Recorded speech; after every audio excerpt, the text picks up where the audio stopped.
the devil is a friend of mine. I get home before daylight, just might get to sleep tonight.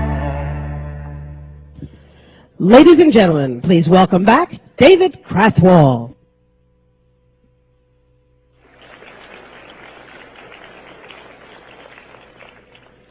Good morning. It's Friday already. I don't know how that happened. We have a new record. Mark Johnson and Eric Solden both wore ties the entire week. That's news. You know, yeah, I hear it. I hear it. That's the way I feel. I'm with you. I have to tell you a little story this morning to introduce our special guest, and I promised to make it short, so I will. In 1979, I was a sixth grade teacher, and I saw an Apple II, and I had to have the Apple II, so I bought one and took it home, started programming it, which turns out was probably the most interesting thing you could do with a computer back in 1979. And it really changed my life. And about 10 years later, I found myself at Apple Computer, moved out from Boston, and took a job out here. And I was out in the first week doing that sort of relocation thing and having dinner at a restaurant. My family was still in Boston. And I saw Steve Jobs across on the other side of the restaurant having dinner. And I thought, I really should just sort of walk over and interrupt his dinner and tell him, you know, thank you, and you know, you've changed my life. And I sort of thought about that for a while. I thought, that's really rude, and it probably happens to him all the time, and I don't want to be like that. So I didn't do it. And in a way, I'm kind of glad that I hesitated, because it gives me an opportunity to thank him this morning in a public setting among people who probably understand that better than anyone else on the planet. So it's a special pleasure this morning to introduce and thank a person who has changed so many of our lives, Steve Jobs.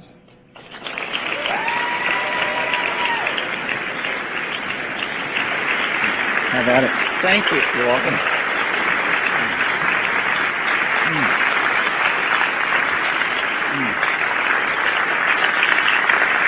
Good morning.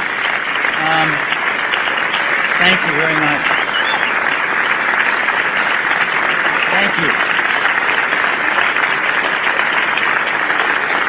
Thanks.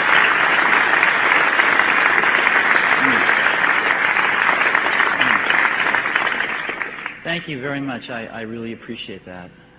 And I really appreciate your not interrupting me from my dinner with what was hopefully a beautiful woman. I wanted to come and just have a chat this morning. I know you've been getting lots of presentations all week, so I didn't want to do a big fancy presentation. But what I want to do is just chat. And so we get to spend 45 minutes or so together, and I want to talk about whatever you want to talk about. I have opinions on most things, so I figured if you just want to start asking some questions, we'll go to some good places. Just to set the tone a little bit, I'm actually pretty excited about the way things are going. I think that there are some really good people whom you met this week running the key areas of Apple now. And I think they're making enormous progress towards executing what is a pretty clear strategy. And that strategy revolves around one fundamental concept, which is to make some really great products.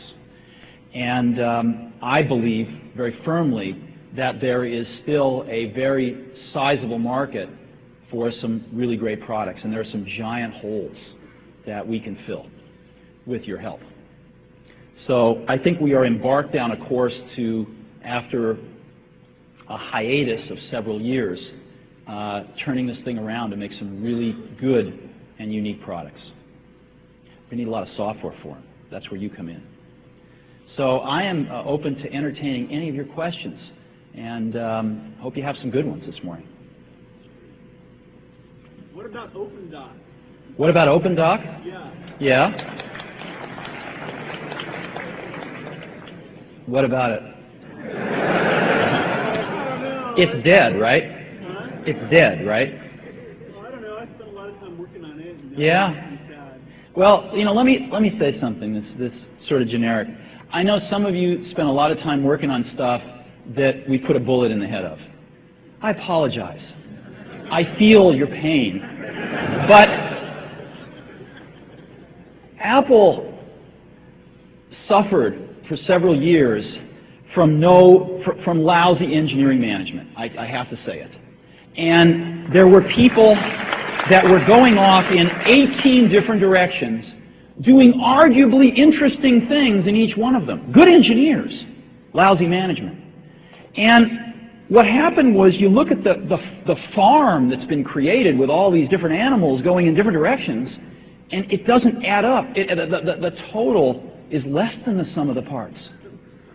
And so we had to decide what are the fundamental directions we're going in, and what makes sense and what doesn't. And there were a bunch of things that didn't. And microcosmically, they might have made sense. Macrocosmically, they made no sense. And you know, the hardest thing is, when you think about focusing, right? You think, well, focusing is saying yes, no. Focusing is about saying no. Focusing is about saying no. And you've got to say no, no, no. And when you say no, you piss off people. And they go talk to the San Jose Mercury, and they write a shitty article about you. You know? And it's really a pisser. Because you want to be nice. You don't want to tell the San Jose Mercury, the person that's telling you this, you know, just was asked to leave, or this or that, or this or that. So you take the lumps. And Apple's been taking their share of lumps for the last 6 months in a very unfair way. And it's been taking them, you know, like an adult. And I'm proud of that. And there's more to come, I'm sure. There's more to come. I mean, some of these, I read these articles about some of these people that have left. I know some of these people. They haven't done anything in 7 years. And, you know, they leave, and it's like, you know, it's like the company's going to fall apart the next day. And so, you know, I think there'll be stories like that that come and go. But focus is about saying no. And the result of that focus is going to be some really great products where the total is much greater than the sum of the parts. And OpenDoc, I mean, I was for putting a bullet in the head of OpenDoc. A, I didn't think it was great technology, but B, it didn't fit. The rest of the world isn't going to use OpenDoc. And I think as a container strategy, there's some stuff in the Java space that's much better. And even the OpenDoc guys were basically trying to rewrite the whole thing in Java anyway, and which was a restart. So it didn't make sense. Yes, sir. Steve, what do we do about the press? I mean, the Wall Street Journal reporters get up in the morning, sell Apple short, and then go write stories about us. And it's clear that it's a perception versus reality problem. Yeah. They don't know shit about operating systems. They don't know anything about tools. They don't know what's going on in the future. They don't know that we're building icebergs, and you build them from the bottom up. Sure. You know, I'm sure that a lot of you have had this experience where you're changing, you're growing as a person, and people tend to treat you like you were 18 months ago. And it's really frustrating sometimes when you're growing up and you're becoming more capable, and you've solved, you know, maybe you had some personality quirks you've kind of gotten over, whatever it may be, and people still treat you like you were a year to 18 months ago. It can be very frustrating. Well, it's the same with a company. It's the same with the press. The press is going to have a lag time. And the best thing that we can do about the press is to you know, embrace them, do the best we can to educate them about the strategy, but to keep our eye on the prize. And that is turning out some great products, communicating directly with our customers as best we can, getting the community of people that are going to make this stuff successful, like yourselves, in the loop so you know everything, and just marching forward, one foot in front of the other. And the press will take care of it. It's like the stock price. The press and the stock price will take care of themselves. By the end of this year, it's going to look quite different. And you know, when you get, I mean, I'm like an old man now in this industry, and I've seen the ups and downs, and when you see enough of them, you know that's going to happen. So when you get up in the morning and the press is selling Apple short, go out and buy some shares. You know? That's what I would do. That's what I have done.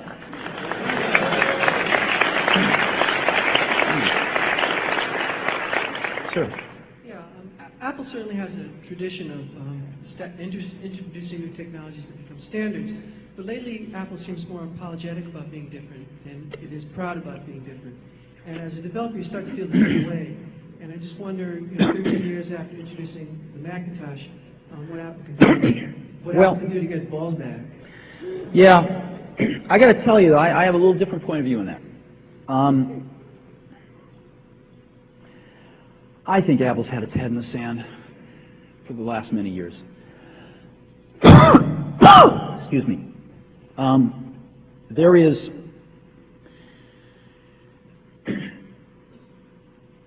there has been so much that's happened in terms of network computing, as an example, that Apple's completely missed out on. The Mac is probably one of the least network computer communities in the world in terms of really making use of powerful networks. I mean, like when NeXT joined Apple, right? NeXT has an extremely sophisticated network infrastructure for doing network computing compared to Apple. And you know, even now we struggle getting the Apple folks to understand it, because the Mac has been, because of all this proprietariness in every way, because of the attitude of arrogance that we can not only invent our own networking, but invent our own this, and invent our own that, and invent our own this. It's in its own little world, and the rest of the world, with so much investments, passed it by. And so we need to bring the Mac up into the modern world in many areas like network computing. And to do that, because we weren't first, because we didn't set the standards and they've already been cast in stone, we're going to have to use them. So I think the wisdom here is not to say that we've got to invent everything ourselves. The wisdom here is to know what 10% or 20% or 30% probably at most of the stuff we have to invent and what we should go use that exists. We didn't invent PostScript, did we? We got a laser writer out of it. And we were the first out there with the laser writer. So I think this whole notion of being so proprietary in every facet of what we do has really hurt us. And again, the management and the vision that we had encouraged that. Encouraged people to go, you know, reinvent the wheel out there our own way. And yeah, it might be 10% better, but usually it ended up being about 50% worse because there's a lot of smart people that don't work at Apple too. Well, the only other thing I'd like to add is that I think it's important that Apple be perceived as different, because if Apple just says, we're just like everybody else but better, that really doesn't say anything at all. Yeah, no, I don't think it's good that Apple's perceived as different. I think it's important that Apple's perceived as much better. And if being different is essential to doing that, then we have to do that. But if we could be much better without being different, that'd be fine with me. I want to be much better. I don't care about being different. We'll have to be different in some ways to be much better. But that's the prize. Wouldn't you agree? I would agree, but I think Apple needs to articulate those differences as well. And I agree that the goal is to be better, but for the general public, it has to be a whole lot better before it's noticed, and right. It has to be in some ways different. It has to be a whole lot better.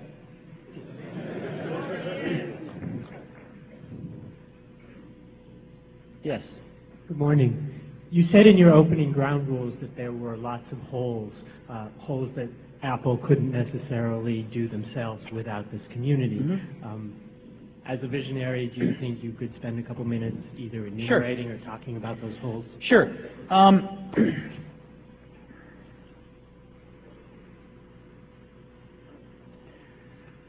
Much of the great leverage of using computers these days is using them not just for computationally intensive tasks, but using them as a window into communication-intensive tasks, as you know. And never have I seen something more powerful than this computation combined with this network technology that we now have. So not only networks throughout an organization, but of course the wide area networks through the internet. And I just want to focus on something that's very close to my heart, which is living in a high-speed networked world to get your job done every day. Now, how many of you manage your own storage on your computers? How many of you back up your computers, as an example? How many of you have had a crash in the last 3 years, 4 years? Right. Okay, let me describe the world I live in. About 8 years ago, we had high-speed networking connected to our now obsolete NeXT hardware running NextStep at the time.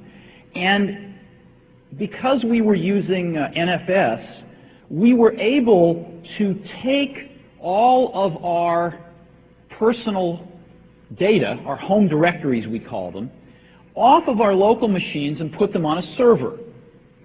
And the software made that completely transparent, and because the server had a lot of RAM on it, in some cases it was actually faster to get stuff from the server than it was to get stuff off your local hard disk, because in some cases it would be cached in the RAM of the server if it was in popular use. But what was really remarkable was that the organization could hire a professional person to back up that server every night, and could afford to spend a little bit more on that server, so maybe it had redundant disk drives, redundant power supplies. And you know, in the last 7 years, you know how many times I have lost any personal data? 0. Do you know how many times I've backed up my computer? 0. I have computers at Apple, at Next, at Pixar, and at home. I walk up to any of them and log in as myself. It goes over the network, finds my home directory on the server, and it just is, I've got my stuff wherever I am. Wherever I am. And none of that is on a local hard disk. Now, what's really interesting to me is that gigabit Ethernet's coming. With gigabit Ethernet, it is faster in every case to talk to the server than it is my local hard disk. And one of the things I'm really excited about is to look at that personal computer and take out every moving part except the keyboard and the mouse. I don't need a hard disk in my computer if I can get to the server faster. See, because I look at that network connection as NFS dial tone. I get internet dial tone and NFS dial tone over that wire. And I don't care how it's done. I don't care what box is at the other end. We happen to use an Auspex at Next, right? Big one. Spent $500,000 on it. It was worth it. We did a lot of software development. Nobody ever lost anything. Nobody had to worry about that stuff. But you could have smaller ones. But managing a network like this is a pain in the butt. Setting it up, getting it all to work is really complicated. One of my hopes is that Apple can do for this new type of network, it's not so new, but for the average person it's new, with gigabit Ethernet technologies and some of the new server stuff that's coming down the pike, and some thinner hardware clients that are thinner, not necessarily software, that Apple could make that as plug and play for mere mortals as it made the user experience over a decade ago. That's one of the things where I think there's a giant hole. And I can't communicate to you how awesome this is unless you use it. And what you would decide within a day or two is that carrying around these non-connected computers or computers with tons of state in them, tons of data and state in them, is Byzantine by comparison. So there's about 3 or 4 things like that where I think there is enormous opportunity. And where I think, a lot of times, both in people and in organizations, your greatest strength can be your greatest weakness, or your greatest weakness can be your greatest strength. Apple has been highlighted as having an incredibly great weakness of being totally vertically integrated. Well, it doesn't make its own semiconductors, but it makes the hardware, it makes the software, it controls the user experience, it does the marketing and it does the marketing. And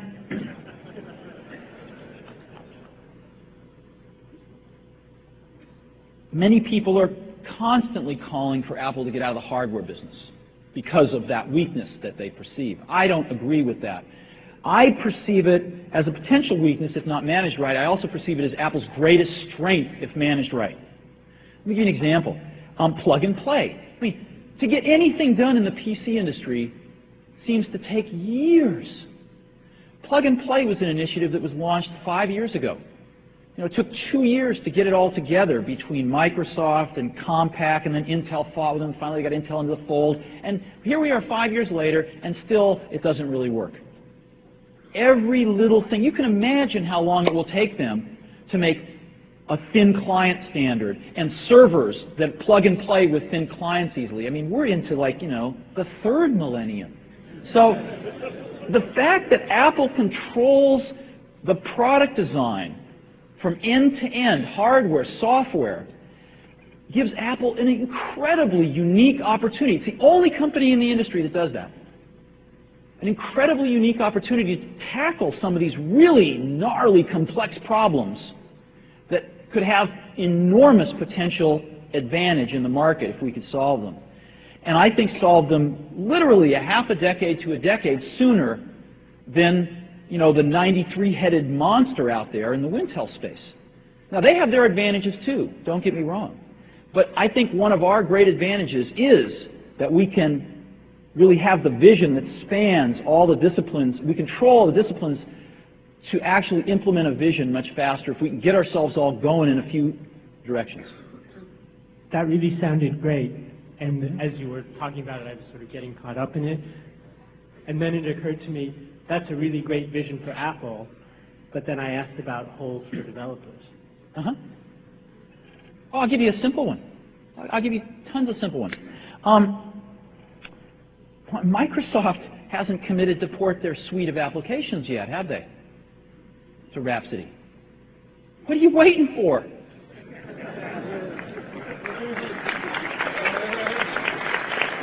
You know, Adobe. Do you know how many copies of a Photoshop Adobe ships every month? Bazillions. That's the foundation of Adobe, is Photoshop. Adobe has not, to my knowledge, committed to port Photoshop to Rhapsody yet. What are you waiting for? This is huge. This is the opportunity to do something, the next generation of apps. Look, there was a company called Lighthouse that was actually bought by Sun about 6 months ago. They were the best NextStep developer. They had 18 developers, okay? They had by far and away the best presentation application I've ever seen in my life called Concurrence. I still use it today. They had, you know, they had a suite of 5 different apps, and each one was best of breed. The best spreadsheet I've ever used in my life, called Quantrix, that was modeled on Improv. How many people have used Improv here? Okay, Improv is the best spreadsheet in the planet because it incorporates a whole new way of thinking about spreadsheets. It's about for people like me that want to model things. It's phenomenally powerful. And Lotus couldn't figure out to compete with themselves with 1, 2, 3, so they gave it up, and Lighthouse copied it. 18 developers, 5 apps, because of the power of this development environment. What Apple's going to be putting in your hands is a system that you can build apps for 5 to 10 times faster than anything out there, period. And you can choose to do one of 2 things or somewhere in the middle with this power. One, you can make existing complexity apps 5 to 10 times faster, which means that 3 people really can go into a garage on day 1 with a concept and come out in the market with a product 6 to 9 months later. Now, I haven't seen that in our industry in 10, 12 years. And that's very, very, very exciting to me. And some people say, well, it'll only run on a Macintosh, or it'll only run on Rhapsody, selling on Intel maybe, and selling on a Macintosh. Jesus, it's only a single-digit % of the market. Well, Jesus, it's only 3+ million copies a year. I wouldn't mind selling into that market. It's huge, especially if you're a 3-person, 10-person, 18-person software development company. Lighthouse was making a good living selling to the NextStep market. Give me a break. You know? So, you know, I think there's a huge market out there. And I think there's still tremendous loyalty towards Apple by some of these customers. I mean, if Adobe doesn't want to write the next generation Photoshop on Rhapsody, some of you should. You know, maybe they'll buy it. Who knows? But the publishing market out there would love to see the next generation thing, but even more so, you know who would love it even more than them? Apple, right? You walk in here and say, I've got something that's 5 times better than Photoshop for these publishing people. And if enough of the publishing people agree to where you can convince Apple that that's really the case, you know how much Apple spends on marketing each year? They should spend some of it on these apps and telling the world about them. So if you come up with something really great I think it's going to get out there. And I think that this is a pretty unique opportunity. But I want to get back to the last point I was making. One of the other things you can do with these powerful tools, in addition to building a current complexity app 5-10 times faster, is build an app you couldn't build on any platform. And that, to me, is the most exciting, is to build an app you could not build on any other platform, because it's all about managing complexity, right? You're developers, you know that. It's all about managing complexity. It's like scaffolding, right? You erect some scaffolding, and if you keep going up and up and up, eventually the scaffolding collapses of its own weight, right? That's what building software is. It's how much scaffolding can you erect before the whole thing collapses of its own weight. Doesn't matter how many people you have working on it. Doesn't matter if you're Microsoft with 300-400 people, 500 people on the team. It will collapse under its own weight. You've read the Mythical Man Month, right? Basic premise of this is a software development project gets to a certain size where if you add one more person, the amount of energy to communicate with that person is actually greater than their net contribution to the project, so it slows down. So you have local maximum and then it comes down. We all know that about software. It's about managing complexity. These tools allow you to not have to worry about 90% of the stuff you've worried about, so that you can erect your 5 stories of scaffolding, but starting at story number 23 instead of starting at story number 6. You can get a lot higher. Sir? You mentioned the stocks and how we can really look forward to that toward the end of the year. I'm wondering, can you make any comment whatsoever on Larry Ellison? Well, there's lots of comments one could make about Larry Ellison.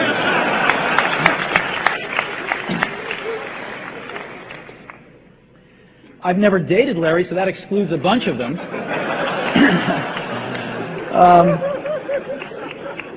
No, actually, Larry's my best friend, and it put me in a slightly awkward situation, and I have certainly encouraged him, to not seek to take control of Apple, because I think Apple's on a good course right now, and I think Larry's on an awesome course. I mean, one of the things I told him was, look, if you took a poll in Silicon Valley of what company you'd like to run, Oracle would be at the top of many people's lists. Second largest software company in the world, one of the most dynamic companies on the planet, and Larry built it from scratch, and he's got one of the greatest jobs in the world. So I think Larry he's made his public pronouncements that he's going to stick to running Oracle. So I wouldn't worry about that. And I think what we need to worry about is just making some great products and getting some great applications on them and telling our customers about both of those things. Yes, sir. Oh, I'm sorry. Let's go to the back. Sir. A few weeks ago, the Wall Street Journal announced the profit figures for Microsoft. And they also said that in this industry, the only companies really doing well are Intel, Microsoft, and perhaps Compaq. Mm-hmm. Could you comment on the possibility of competing against monopolies that the Justice Department seems to, for some strange reason, to avoid prosecuting for antitrust?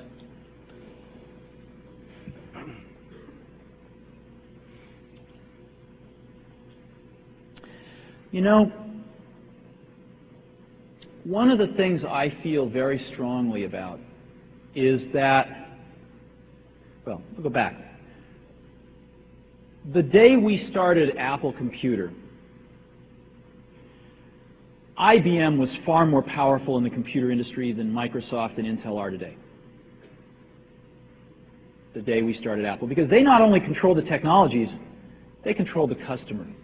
They had direct contact with the customer. And so we should have just given up. I mean, Woz, I should have just nudged Woz, hey, forget it. We don't have a chance. But we were too stupid to know that. We hadn't gone to business school. We didn't read we didn't even know what the Wall Street Journal was. I'd never seen a Wall Street Journal. And that served us well. So, what can I say? I think every good product that I've ever seen in this industry and pretty much anywhere is because a group of people cared deeply about making something wonderful that they and their friends wanted. You know? They wanted to use it themselves. And that's how the Apple I came about, that's how the Apple II came about, that's how the Macintosh came about. That's almost everything I know that's good has come about. It didn't come about because people were trembling in the corner, worried about some big company stomping on them. Because if the big company made the product that was right, then most of these things wouldn't have happened. I mean, if Woz and I could have went out and plunked down, $2,000 and bought an Apple II, why would we have built one? We weren't trying to start a company, we were trying to get a computer. So I'll tell you right now, I'll give you an example. I get about 200 email messages a day, sans all of the get-rich-quick ones from the internet. And I've been in that mode now for 5, 6, 7 years. And I've used about and email to me is the most important app I use. And I've used every email system I know of out there. And I can tell you that the one on NSBezier or Rhapsody is literally, almost an order of magnitude better, more productive than anything else I know of. I mean, I walk around Apple, and they're using Eudora. They're using the worst mail system in the world at Apple. And I know we could like improve the productivity inside Apple 30% if we just give them a good email system. And so it's amazing to me that something as obvious as email is so broken out there. Netscape's is awful. I mean, everybody's is awful. And if something as obvious as email is so broken, I'll give you, and the other one I mentioned before, spreadsheets. If you used Improv or Quantrix for a week, you would go, how come this hasn't completely replaced Excel? For 75% of the people out there. Yeah, there's 25% that'll still want Excel, for good reasons. But for 75% of the people, why hasn't this replaced it? And there are no answers to these questions, except let's go do it. And that's my attitude about this thing. The other thing I feel very, very, very strongly is it's incredibly stupid for Apple to get in a position where for Apple to win, Microsoft has to lose. That's really dumb. I mean, I don't expect the federal government to break up Microsoft for a lot of reasons, the least of which is the federal government's a monopoly. I mean, they're buddies. So, Microsoft's a fact of life. They're like the air we breathe, Yeah.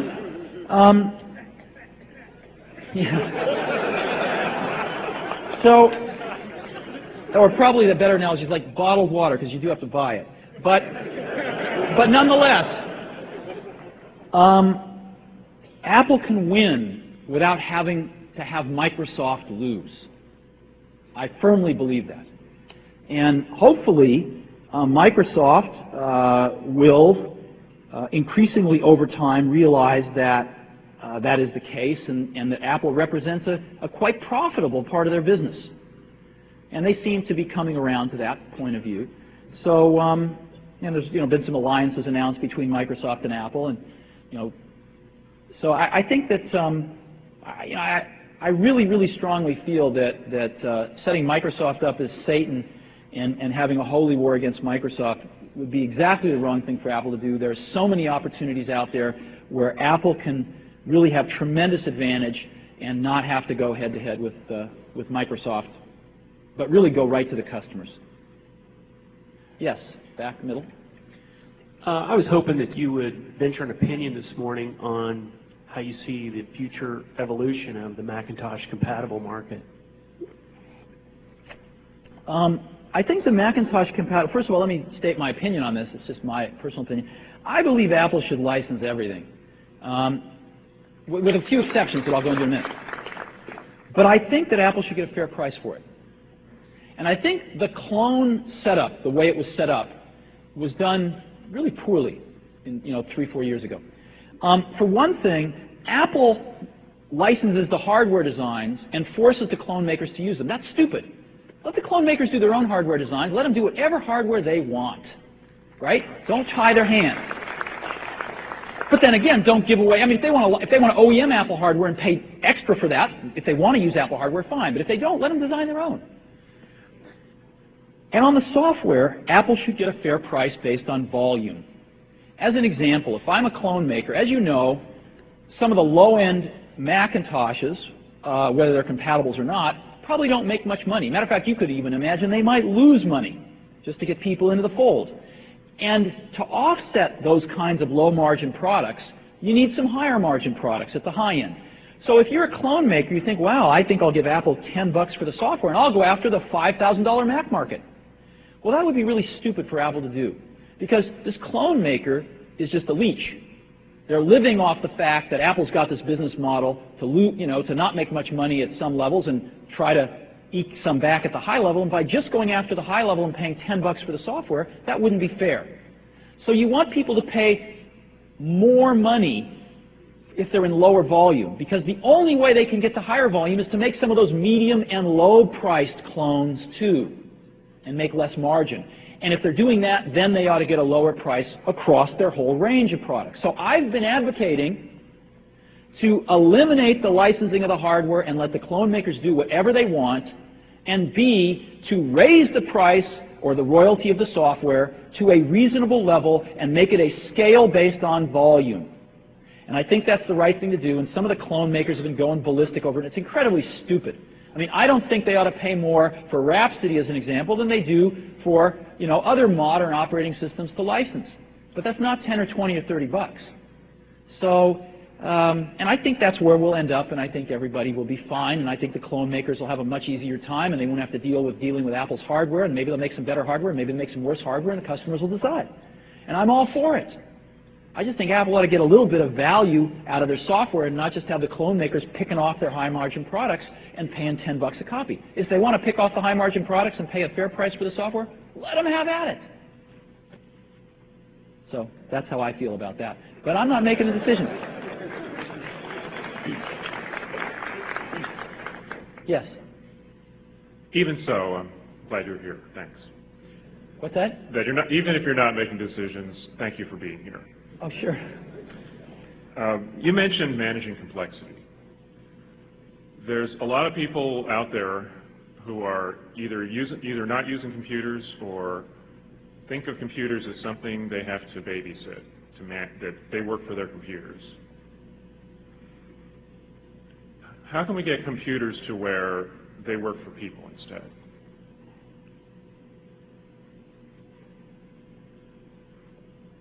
I don't really know. I mean, I'm not sure what you mean. I don't feel I work for my computer. I feel it's a little invasive. I mean, I have a T1 to my house, and you sort of get in the habit of answering your email, within a few seconds after it arrives, so it can be invasive on a family life. Yeah. I just think it can serve us more and go out and do things for us without us having to sort of watch and, we have this whole system of I click once, the computer does one thing, I click another thing, the computer does one thing, and it never goes out and works for me for 15 or 20 minutes. I mean, well, compiling, but.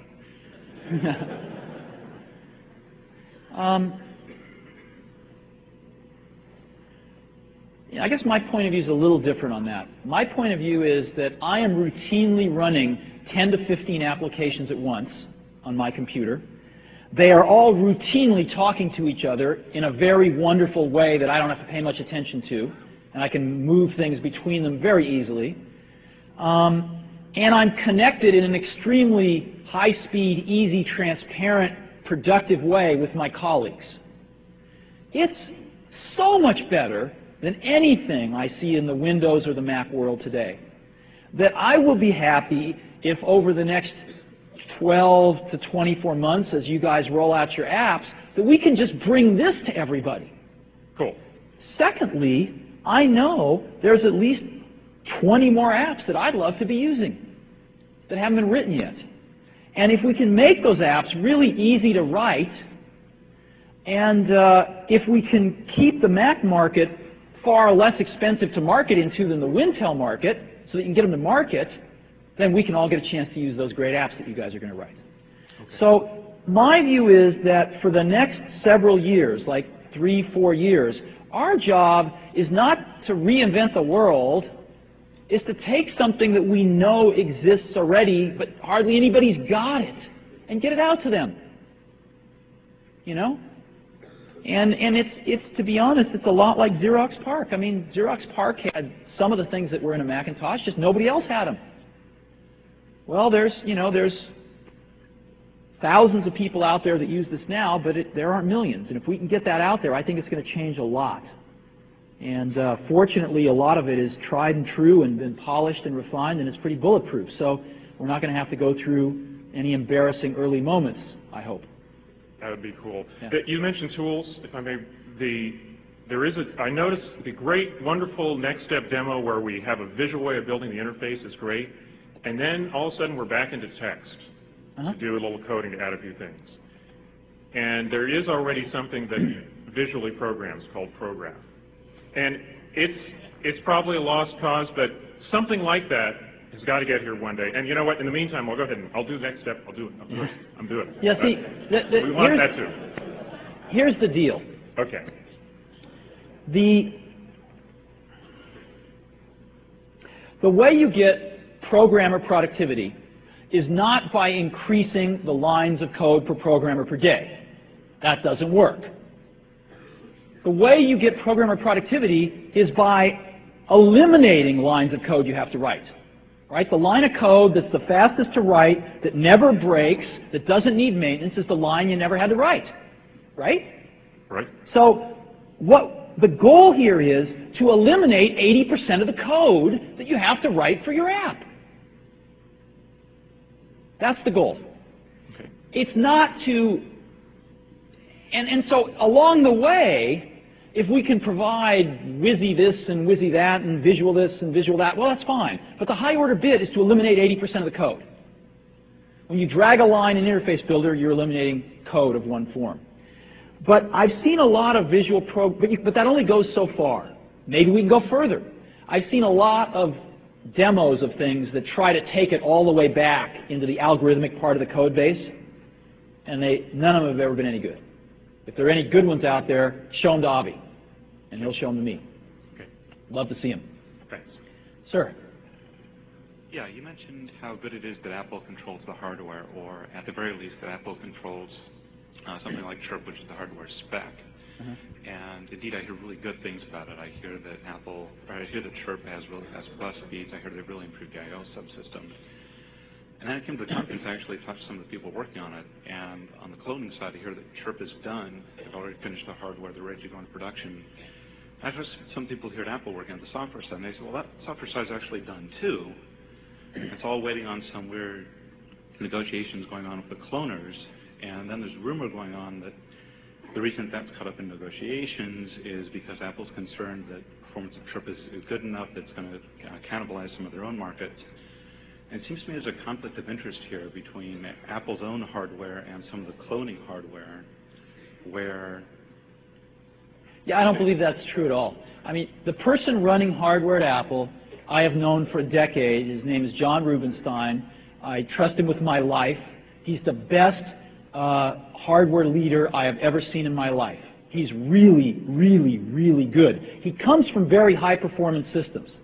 And what his expertise is putting a lot of those high-performance systems in silicon so they can be really cheap. Right? He's really good at that. He's really good at leading teams of very talented engineering managers and engineers.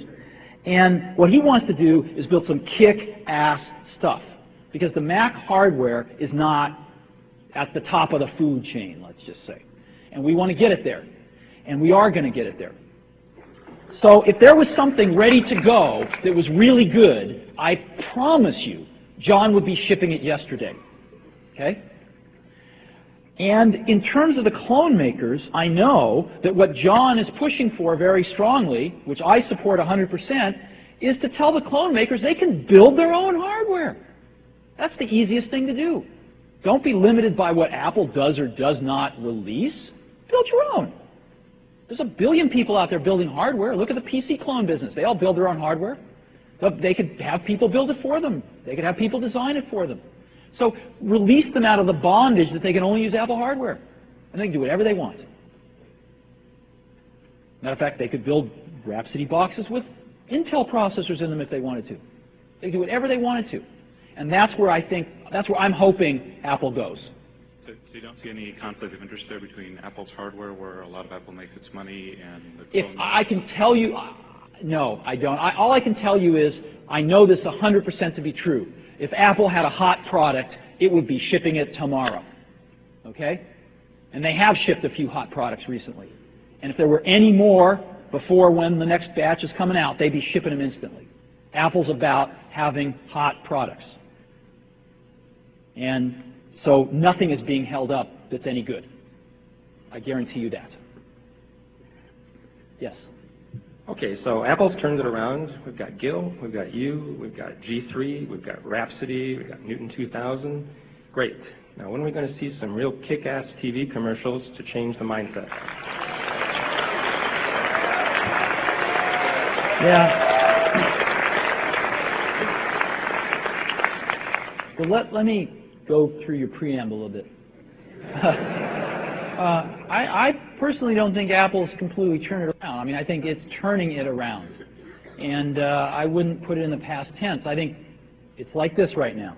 And I feel very confident in the team that's managing the pieces of Apple right now. I think they're doing a really good job. And the strategy, I think, is pretty doggone good. So I feel very good about that, and I think it's turning around, and I think you're going to see more and more signs of that. I'll give you my own opinion on this, because marketing is a subjective thing. It's not a science. There's a lot of art to it.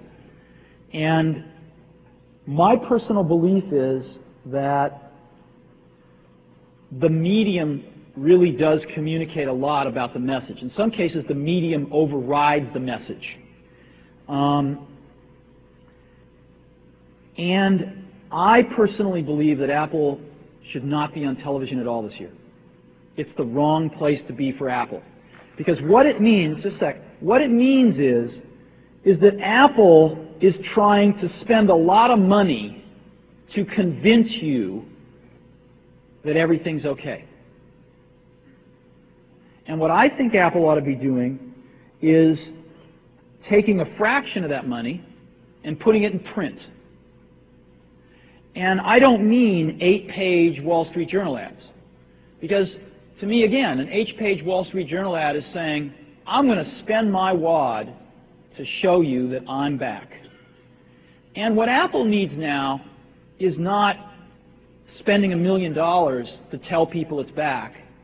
It needs for the journalists to be saying Apple's back on page 1, because if on page 7 to 14, Apple's spending $1 million saying we're back, but on page 1, a journalist writes an article saying they're in the tank, who are you going to believe? As a matter of fact, that $1 million on page 7 to 14 is going to reinforce the message on page 1. They got to buy me. Meanwhile, it's the TV commercials that are influencing the salesmen at Circuit City and Fry's, and they're the ones who are bad-mouthing us. You know, I don't buy it at all. I don't buy it at all. I don't think that's true. I think that more than anything right now, PR is influencing purchase consideration in this category, not advertising. So I'm in the minority, but I have had a certain degree of experience in this matter. And I believe strongly that, that Apple really needs to talk about its great products and its great customers and its great applications. And the best way for it to do that is in print, in a very straightforward way. And I also believe very strongly that the high order bit of any marketing campaign is profitability. We spend a boatload of money in any quarter marketing ourselves, and if we lose money in that quarter, any positive momentum that we've created is completely erased. So profitability to me is the high order bit of marketing for Apple at this point in time. And I think we're approaching that, and I think we should just use every ounce of financial resources to get there, and I think that will be very strong and very loudly heard. I think we should focus on PR, and I think we should focus on print advertising and stay out of television this year, but I don't make these decisions. So that's my recommendation that I've given Apple. Use your clout to make sure that when the TV commercials are done and you have more money, they're good ones. Thanks. Yes. Mr. Jobs, you're a bright and influential man. Here it comes. It's sad and clear that on several counts you've discussed, you don't know what you're talking about. I would like, for example, for you to express in clear terms how, say, Java, in any of its incarnations, addresses the ideas embodied in OpenDoc. And when you're finished with that, perhaps you could tell us what you personally have been doing for the last 7 years.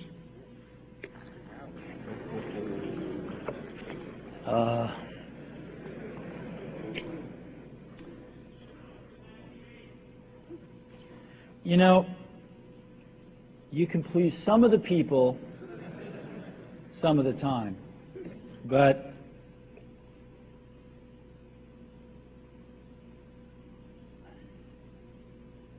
one of the hardest things when you're trying to affect change is that people like this gentleman are right in some areas. I'm sure that there are some things OpenDoc does, probably even more that I'm not familiar with, that nothing else out there does.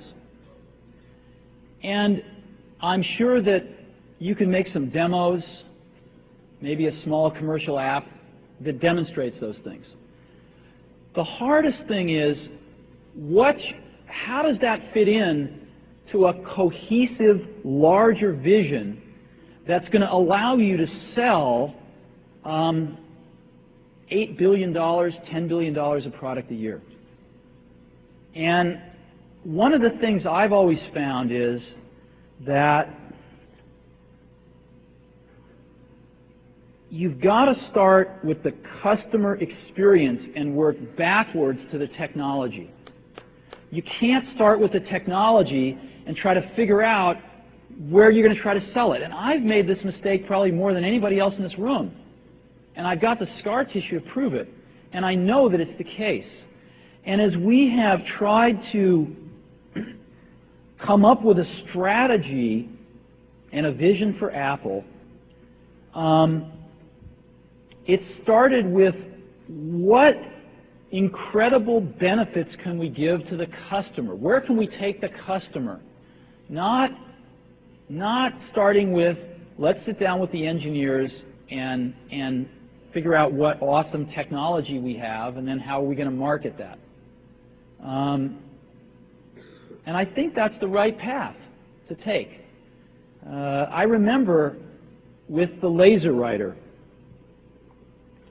we built the world's first small laser printers, and there was awesome technology in that box. We had the first Canon cheap laser printing engine in the world, in the United States here at Apple.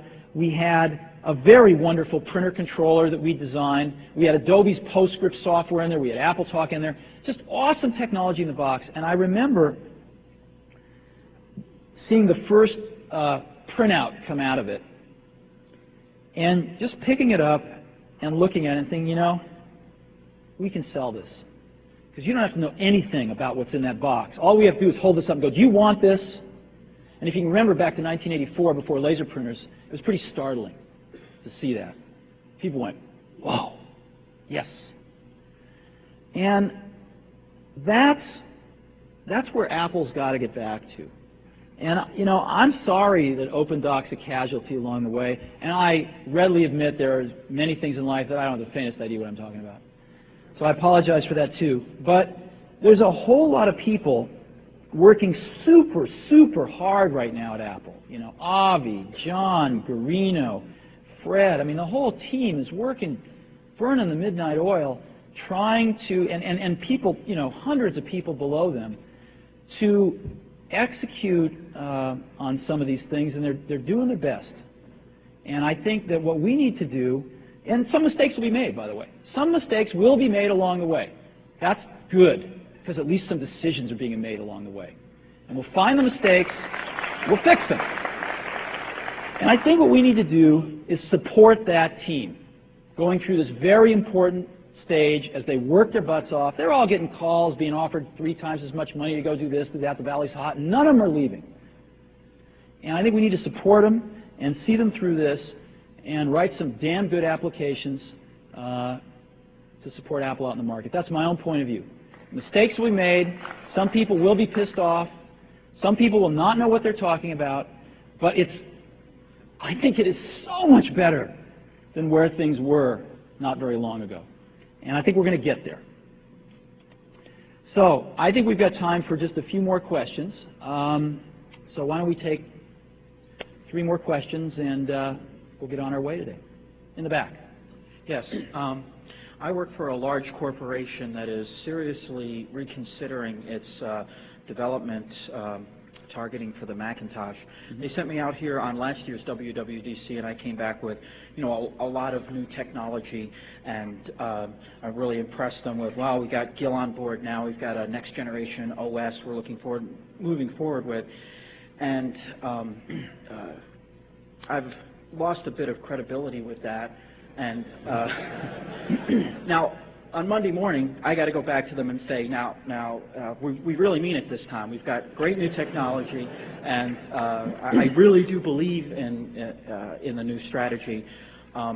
If you were me, if you were a software developer like me who works for a Fortune 500 corporation, what would you tell my people to convince them to stay with the Macintosh? Good question.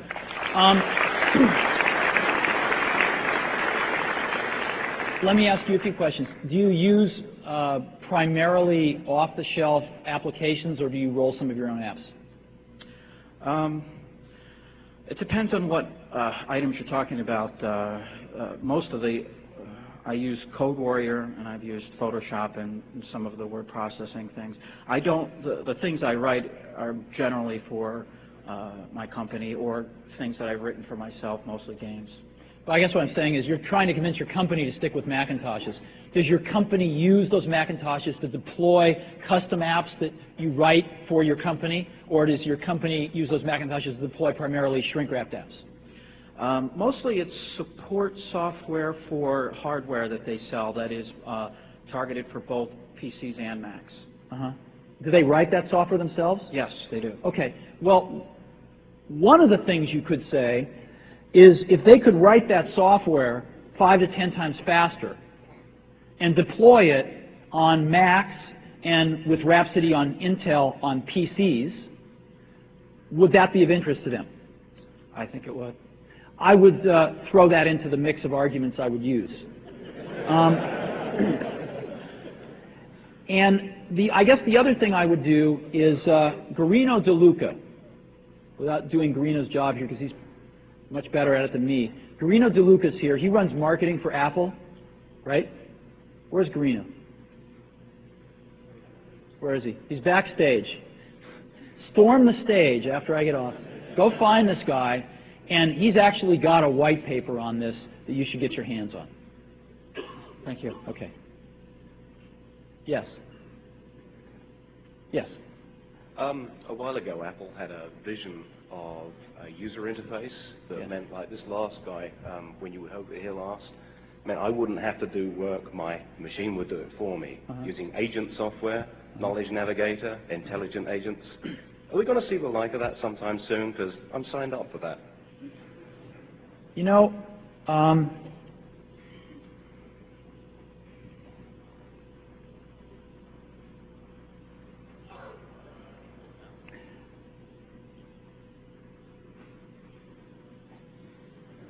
trying to think of a metaphor to use, and one's not coming to me. It turns out there is so much headroom to make the networked world we live in so much more productive, so much easier, and so much more fun than it is now, that we know how to do. It's not research. We know how to do this. That to bet our future right now on the results of research into the agent world, where you can You can pick up all sorts of magazines and read people spouting off about it, but you can't go see it actually. You know, there's nothing tangible about it. It is research at this moment. To bet our future, to bet our next 5 years on research versus something that is so tangible that we know, that we can see, that we can touch, would be foolish. And so the core of our strategy is to take advantage of the dramatic headroom to make this connected world so much more productive for the rest of us, rather than just an individual computer, which was the original vision of the Mac. To take that next big leap and make that connected world so much more productive, that's what we're doing. Not that we're not working on agents. There's people working on agents in the back. But the core of the strategy is focused on what I just said.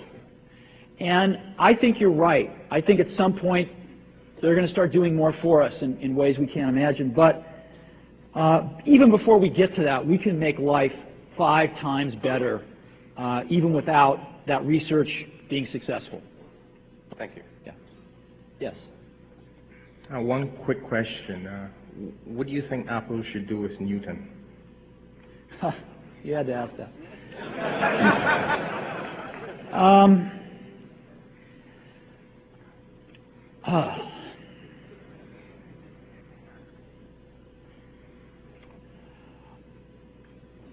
I'm in the minority. And what I think doesn't really matter about this.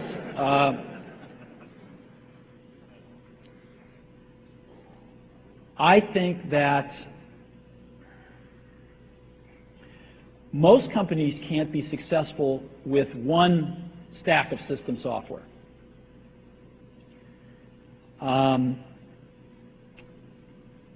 Rarely can they manage 2.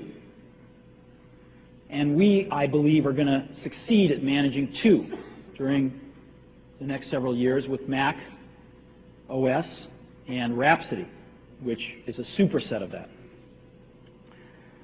I cannot imagine being successful trying to manage 3. So I have a sort of a law of physics disconnect with trying to do that. I just don't see how it can be done. And I don't think that has anything to do with how good or bad Newton is, or whether we should be making $800 products or $500 products, which I think we should. It has to do with, I don't see how you manage 3 software stacks. And so that's what I think. Do you actually have a Newton? Have you used it? I tried a Newton. I bought one. I thought it was, bought one of the early ones. I thought it was a piece of junk. I threw it away. I bought one of the Motorola Envoys, the wireless thing. I thought it was a piece of junk after using it for 3 months and threw it away. I hear the new ones are a lot better. I haven't tried one. I've sort of been, what's that? Try one? Yeah, I will. But see, here's my problem. My problem is, to me, the high order bit is connectivity. Right? The high order bit is being in touch, connected to a network. That's why I bought the Envoy. It had a cellular modem in it. And I don't think the world's about keeping my life on this little thing and IRing it into my computer when I get back to my base station. I think that to me, what I want is this little thing I carry around with me that's got a keyboard on it, because if you do email, you need a keyboard until you perfect speech to speech recognition. You need a keyboard. You don't sit there and write stuff. You need a keyboard. And you need to be connected to the net. So if somebody would just make a little thing where you're connected to the net at all times, you got a little keyboard like an eMate with a modem in it, God, I'd love to buy one. But I don't see one of those out there. And I don't care what OS it has in it. So, I don't want a little scribble thing. But that's just me. That's just me. So, one last question. Sir. This was going back to PR and marketing, because you mentioned that a little bit earlier. First off, would you be interested in taking slightly more evangelistic role within the company? Because, yes, you are a single person, you are in the minority, so to speak, but when you talk, it does have a lot of effect, because basically, a stone in a pond produces a lot of ripples. The second thing that ties along with that is On the marketing side, going to print, that makes sense, and going to get the writers to write stories and to back things up will have a very positive effect, and that's correct. But the marketing side of the house seems to not be in sync with everything else, and in particular, certain marketing agencies. What would it take for Apple to work with a marketing agency that has a vested interest in making things successful? Personally speaking, I don't feel that the present marketing organization, and this is not talking about Guerno, this is more the marketing, the other marketing agencies that work with Apple. I don't think they have Apple's best interests at heart because they're not hungry. Mm-hmm. They have no drive. They have no reason of saying, hey, Sure. we got to make this thing fly, because if we don't, we die along with them. Right. Well, let me answer both those questions in reverse order. I think Apple needs to be working with really great agencies. Mm-hmm. I don't care if they're hungry or if they're not. Mm-hmm. I don't care if they're West Coast or East Coast. They just need to be great, because the results need to be great. Our customers aren't going to measure us on how hard people tried or how hungry they were. They're going to measure us on what they see. Yeah. So they need to be great. And I agree with you. I don't think 100% of the people Apple's working with are great. And I think the person running marketing, Guerno DeLuca, is really good, and he knows that, and he is working through those things in a priority list. And he's starting with the most important ones and working his way down. So I think your point of view is absolutely shared. And it will take a few more months to see some of those things happen, and probably a few more months after that to get results, because there are more important things that need to be done and are being done. In terms of my role, when Apple bought Next, Gil asked me to be an advisor to him, and I agreed to do that until he told me to go away, or I decided he wasn't listening to me. And neither of those has occurred. And I'm very grateful for the opportunity and like working with him on strategic issues. The area where I really concentrated my energy over the last several months has been to help Gil re-architect the organization of the company and his senior lieutenants. And so the company went from being a very divisionally oriented company with a zillion P&L centers, and it was very complicated, to a very simple organization now. It's very functionally organized. Avi Tevanian came in, and he's running all of software now, and I think Avi's really first rate. I think he's one of the best software executives on the planet. I think he's doing a really good job. John Rubenstein came in to run hardware, and I feel exactly, I talked a little bit about John earlier, he is tops. Guerno DeLuca is running marketing. He previously ran Claris, and I think he's doing a very fine job. Fred Anderson, the CFO, is top-notch.